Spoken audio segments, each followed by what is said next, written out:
you know. That reminds me of a time when I was with Sir Larry at the Old Vic.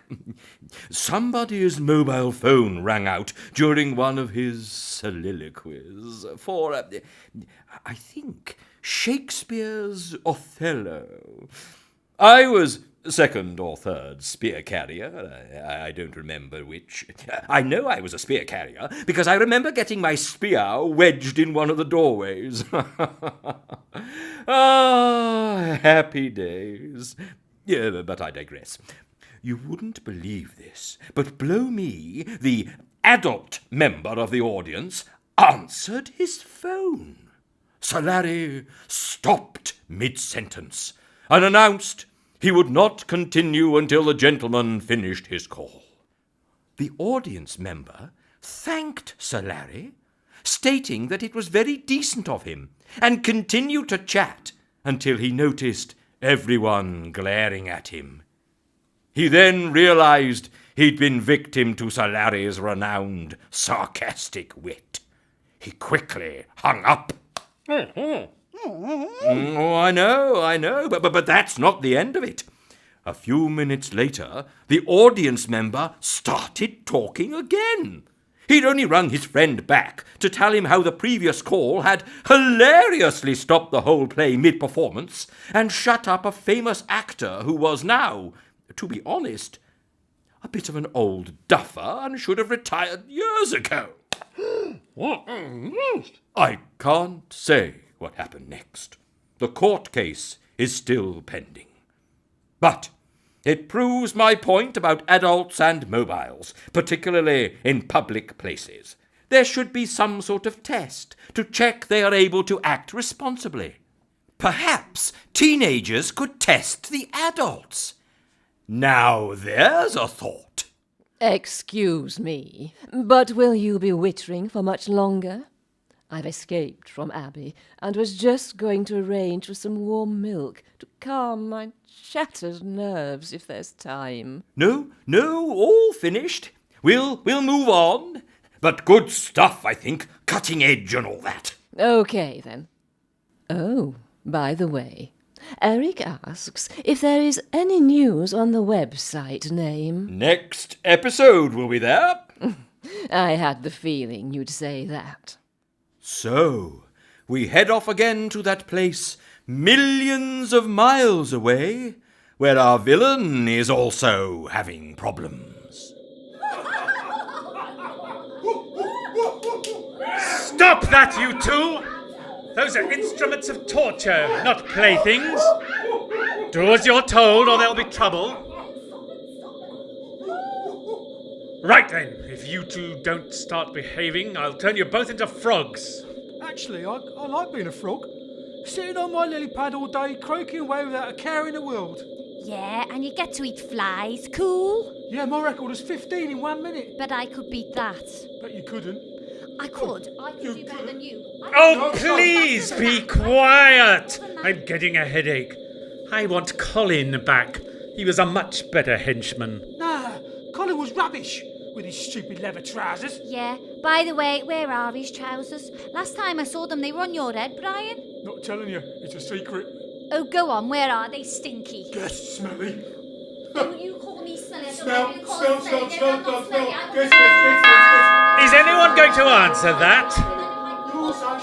I'll go then, shall I? Oh, for heaven's sake. I may be evil incarnate, but it seems I have to answer my own front door. Yes? Oh, my goodness. Mummy! Hello, Randy. Mummy, you didn't say you were coming to visit. Please come in. The place is a bit of a mess, I'm afraid. I thought I'd come unannounced. I've been hearing a few worrying things, Randy, and I needed to see how bad it was. Are you aware there is currently a pair of leather trousers flying from the castle's flagpole? Oh, no. I'm not certain if it's the image you're looking for in trying to strike terror into the hearts of millions. Oh, Mummy, I'm at my wit's end. I've lost control of my henchmen. They won't do a thing I say. Now, Randy, this is serious. You remember what happened to Daddy? Yes, Mummy. Everything was in place. World domination was in his grasp. Years of foul plotting and nefarious planning was at last going to bring about the beginning of the greatest evil empire ever. And what happened at that vital moment when Daddy was on the brink of success? I know, Mummy. What happened, Randy? One of his henchmen got peckish, left his post and nipped to the fridge to make himself a peanut butter sandwich. And everything fell apart. But peanut butter sandwiches are pretty tasty, Mummy. That may be true, Randy, but that's not the point. No. The message here is you need control of your henchmen if you're ever going to succeed. Oh, Mummy, I'm doomed. Leave it to me, Randy. Right, you two. Hello, I didn't know you had a daughter, boss. Oh, my goodness. That's his mother, Brian, who, if I might say, is looking younger and lovelier than ever. Wow. Mrs. R, what's your secret? Well, I do moisturize regularly. Mummy? Yes.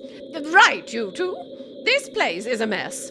I need you to start by cleaning up the kitchen. Nice one, Mrs. R. You had me for a second there. Yeah, only an idiot would go in there. It's a right mess. There's 3 weeks watching up in there. Oh, the horror. The horror. Right then. Brian, if you don't go in there, I'll get Randy to turn you into... Oh, Mummy, I've tried that. It's hopeless. Wait for it, Randy. Brian, we'll turn you into... Kevin. No, you wouldn't. I would. I knew you were evil, but not that evil. I'm right here, you know. I've never heard of anything so terrifying in all my life. I'm right here, standing next to you. Look, I'm going. Just don't turn me into a Kevin, all right? Even henchmen have feelings, you know. Right, I mean, or maybe some time. Ah! Help! Something black and horrible moved in there. All right, don't worry. I'll go in. My self-worth's at an all-time low, so I don't mind sacrificing myself. It's all right, everybody. Look! Where'd they all go? We're over here. Oh, right. Well, no worries. Look, it's just Colin's pet spider, Egbert. Yes, we can see that. That's why we're over here. Oh, Mrs. R, it's so frightening. Hairy, smelly, and the eyes. The spider's pretty bad as well. Don't let your son turn me into a Kevin, please. I'll behave from now on, honest. Well, Randy, we seem to have sorted out one problem, but we have another. Someone needs to go over there and deal with that spider. Well, don't look at me. Brian? I can't move, Mrs. R. I think I may have had an unfortunate accident. Don't worry, everyone. Egbert will help me in the kitchen. We know when we're not wanted. Oh, they're gone. So, Randy, everything is nearly back on course, and you can again look to end civilization as we know it and make your daddy proud. Nearly, Mummy. You need a haircut, young man. There's no way you're going out destroying worlds looking like that. There was something oddly comforting about that, you know. We can always rely on our mothers in times of crisis, eh? And what's more, I think it's just... Whose bleeding phone is that ringing? How am I expected to work like this? Oh dear, it seems to be me. Sorry about that, but no one ever rings me. Ever. Hello? Sorry, who is this? Who? Sir Larry! Oh, my goodness! Sir Larry! Hello! And thank you so much for calling. I'm so honoured you remembered my number. No, I can't say I've heard anything from the rest of the team, but they're all very busy, I'm sure, as you must be. Very funny, Sir Larry. No, I'm wearing a belt and braces, so no danger of them falling down this time. Oh, Sir Larry, You want to come and visit us next episode? But of course, we'd be honoured, wouldn't we, chaps? Oh, yes, they're just as excited as me. You have the address. Fantastic. See you soon, Sir Larry. Bye. Bye. Oh, my giddy aunt. I'm all of a dither. We'll need to start planning straight away. Well, we'll quickly carry on with the story, and then we'll start a list. Yes. Back at John's house, more revelations were afoot. As Eric discussed the day's events with Dennis, John prepared to tackle his homework. But first, he thought, he really should watch that new Chaz Chunder episode recorded earlier that evening. Right then, we'll need a red carpet for beginners. Oh, and do you think swans carved in ice is too much? Two interesting things came out of today, Dennis. Firstly, it seems I could be seen by humans when I'm a cartoon character in a TV programme. You could be a TV star, Eric. How's your ballroom dancing? Secondly, I found a place where I can practice my transmogrification without any checks or form filling. The TV world's my oyster for doing stuff with the old transmog. I still think you need to be careful, Eric. Why? Nothing's real over there, Dennis. In fact, I need to check what other cartoons John has. Hey, I wonder if he's got any Captain Crumpet and his intergalactic flying wombats. Eric, you need to come into the lounge now. All right, no need to shout. Oh, yes, there is. I've just been watching the new episode of Chaz Chunder. You've messed up big time. I have? I don't think so. And watch this. Chaz Chunder and his hapless hamsters.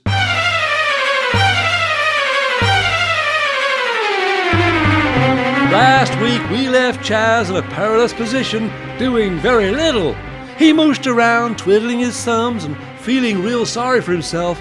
His highlight for this week was washing his hair and cutting his toenails.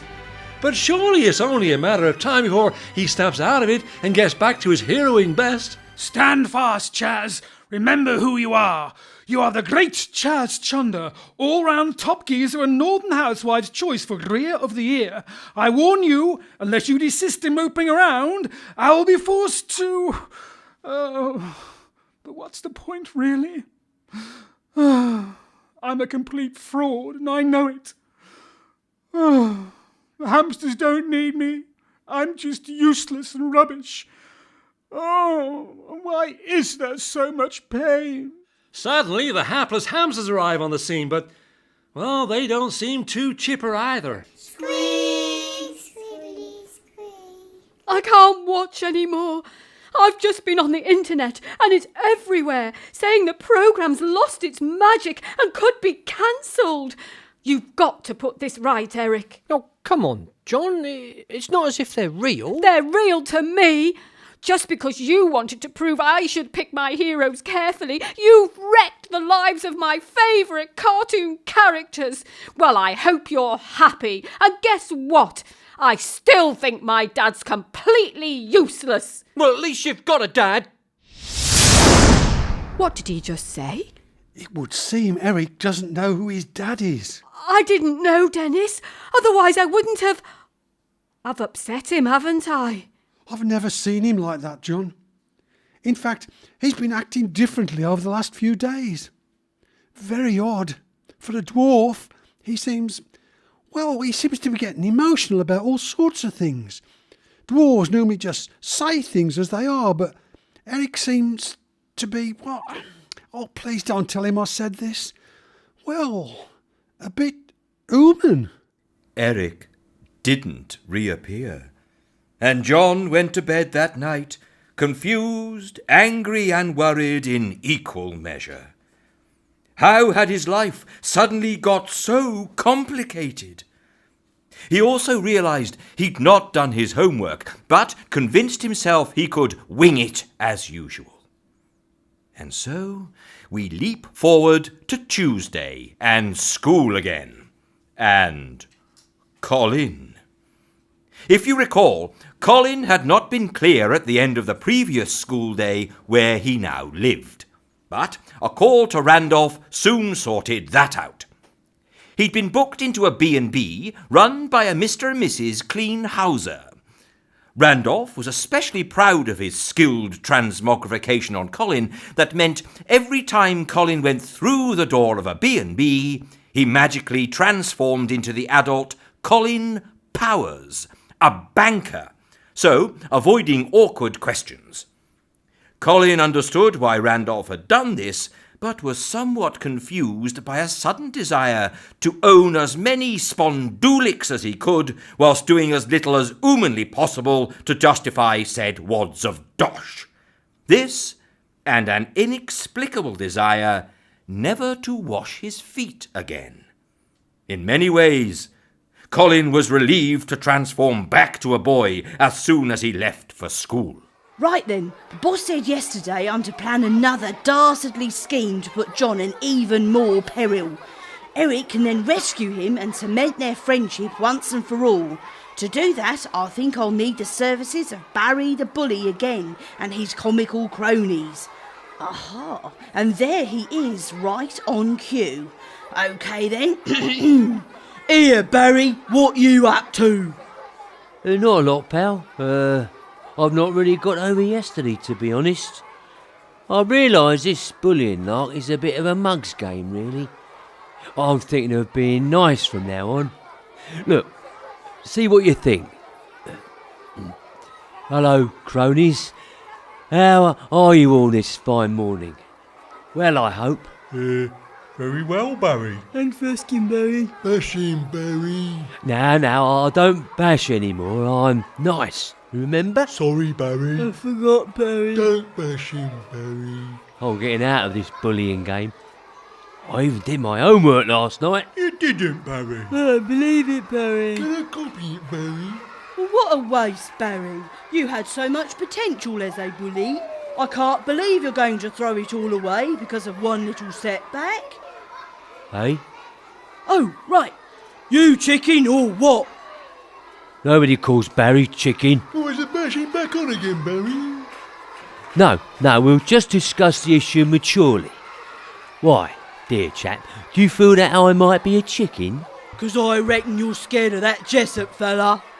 Well, you are entitled to your opinion, of course, but I can assure you, dear fellow, I am not afraid of that John Jessop. Then prove it, Barry. One last bashing to prove you ain't no chicken. I don't know. Just one last job, Barry. Then you're OK then. One last job. One last bashing, then I'm out for good. You understand? I do this and the slate's clean.